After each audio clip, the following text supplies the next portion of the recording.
Police મહાનિરીક્ષક Shri Rajkot range અને Morbi SP શ્રીની સૂચનાથી Morbi SOG અને Wankaner police સંયુક્ત ઓપરેશનમાં કોઈ પણ જગ્યાએ ગેરકાયદેસર ખનન થતું હોય તો તે પકડી પાડવા માટે પેટ્રોલિંગમાં હતા.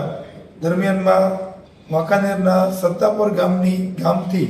અદેપર તરફ જતા રસ્તા ઉપર શક્તિધાર દરદડિયા મોકળા પાસે રામાપીરની ટેકરી પાસે રમેશભાઈ ગોધરદાસ ખોજરેજી નામનો ઈસમ જે પોતે રહેવાસી રાજકોટનો છે, પોતાના કબજામાં ગેરકાયદેસર એક્સપ્લોઝિવ રાખી અને એક્સપ્લોઝિવના જથ્થાથી ગેરકાયદેસર રીતે સરકારી ખરાબામાં પથ્થરો કાઢવાની તૈયારી કરી રહ્યા હતા અને એક્સપ્લોઝિવ કરવાની તૈયારીમાં હતા એવી બાતમી મળતા તાત્કાલિક વાંકાનેર પોલીસ તથા મોરબી એસઓજીએ ત્યાં રેડ કરતા ત્યાં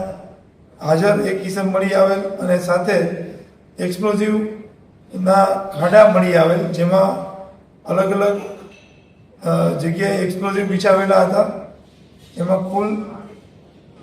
જિલેટિનની સ્ટીક જે એક્સપ્લોઝિવ માટે વપરાય એવી 475 મળી, જેની કિંમત 1 લાખ જેવી ગણી શકાય, અને સાથે ઇલેક્ટ્રોનિક ડેટોનેટર જે કુલ 75 મળી આવેલ અને અમુક જે ખાડામાં અંદર દટાયેલા જે જિલેટિન હતા જે તૈયાર એક્સપ્લોઝિવ કરવા માટે તૈયાર કહેવાય એવા પણ મળી આવે, જેથી આ અંગે બીએનએસની કલમ 288, 110